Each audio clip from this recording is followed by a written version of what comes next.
ఆదిలాబాద్ జిల్లాలోని కవ్వాల్ అభయారణ్యం పర్యాటకులతో కిటకిటలాడుతోంది. ముఖ్యంగా దట్టమైన అటవీ ప్రాంతంలో జంగిల్ సఫారీ చేసేందుకు వివిధ ప్రాంతాల నుండి పెద్ద ఎత్తున పర్యాటకులు తరలివస్తున్నారు.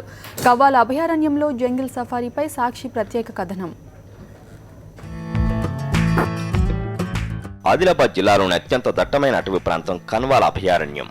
ఈ అభయారణ్యాన్ని తెలంగాణ ప్రభుత్వం ఇటీవలనే టైగర్ జోన్గా ప్రకటించి పులుల సంరక్షణకు శ్రీకారం చుట్టింది. పర్యాటకులను ఆకర్షించేందుకు కూడా పలు కార్యక్రమాలకు శ్రీకారం చుట్టింది. ఈ క్రమంలోనే వినూత్నంగా జంగిల్ సఫారీని ప్రారంభించింది. దూర ప్రాంతాల నుంచి కన్వాల్ అభయారణ్య సందర్శనార్థం వచ్చే పర్యాటకులకు ఈ జంగిల్ సఫారీ ప్రత్యేక ఆకర్షణగా నిలుస్తోంది. ఇంతవరకు మహారాష్ట్రలోని తాడోబా అభయారణ్యంలో మాత్రమే జంగిల్ సఫారీ ఉంది. ఆదిలాబాద్ జిల్లా అడవుల్లో కూడా ఈ సఫారీని ఏర్పాటు చేయడంతో పర్యాటకులు పెద్ద ఎత్తున తరలి వస్తున్నారు.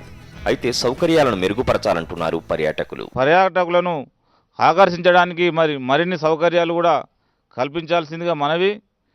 ఇక్కడ ఉన్నటువంటి హోటల్ గదులు సరిపోక అటవీ ప్రాంతాన్ని వీక్షించాలనే పర్యాటకులు వాహనాలు కూడా కరెక్టు అందుబాటులో లేక నానా ఇబ్బందులకు గురవుతున్నారు. ఇంకా వీటితో పాటు ఇంకా పెద్ద మొత్తంలో వాహనాలను కూడా సమకూర్చి ఇక్కడ ఉన్న వసతులను రెస్టారెంట్ కానీ హోటలు గదులు కానీ ఆకర్షణీయంగా వచ్చే పర్యాటకులకు అనుకూలంగా తీర్చిదిద్ది జన్నారం మండలాన్ని పర్యాటక ప్రాంతంగా పెద్ద మొత్తంలో నిధులిచ్చి ఈ ప్రాంతాన్ని అభివృద్ధి చేయడానికి అవకాశం ఉంటుంది. కొంత పర్యాటకులు మా దృష్టికి కొంచెం తెలియపరిచారు. జంగల్ లోపలికి పోనీయలేరు. ఎప్పుడు పోయినా 2 సార్లు అయినా గదే ప్రాంతం చూపిస్తారు, 3 సార్లు అయినా గదే ప్రాంతం చూపిస్తారు. ఫారెస్ట్ అధికారులు కానీ ఈ టూరిజం శాఖ కానీ జంగల్లో వేరు ప్రాంతాలకు 4 రకాల రూట్లు ఏర్పాటు చేసి ఆ రూట్లలో ఈ పర్యాటకులు తింపాలి. కడెం ప్రాంతంలో మంచి వసతులు కల్పించాలి. కడెంలో బోటు మంచి ఏర్పాటు చేయాలి. పర్యాటకులు సంతోషపరిచే బాధ్యత వీళ్ళు తీసుకోవాలని తెలియపరుస్తున్నాం. కన్వాల్ అభయారణ్యంలో జంగిల్ సఫారీ చేయాలనుకునేవారు ఒక్కొక్కరు 200 రూపాయల చొప్పున ఫీజు చెల్లించాలి. ఒక్కో వాహనంలో 10 మంది మాత్రమే ప్రయాణించగలుగుతారు. మార్గమధ్యంలో అరుదైన పక్షులు, వన్యప్రాణులను వీక్షించే వీలుంటుంది.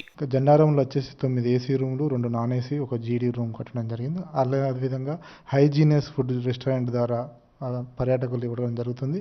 అదేవిధంగా మేము 2 సఫారీలు కలిగి ఉన్నాము. ఇవి ఏంటంటే జంగల్లో వివిధ జంతువులు, జింకలు కానీ, నీల్గాయిసు. రీసెంట్గా ఒక 4 డేస్ క్రితం మేము పులిని కూడా చూపించడం జరిగింది.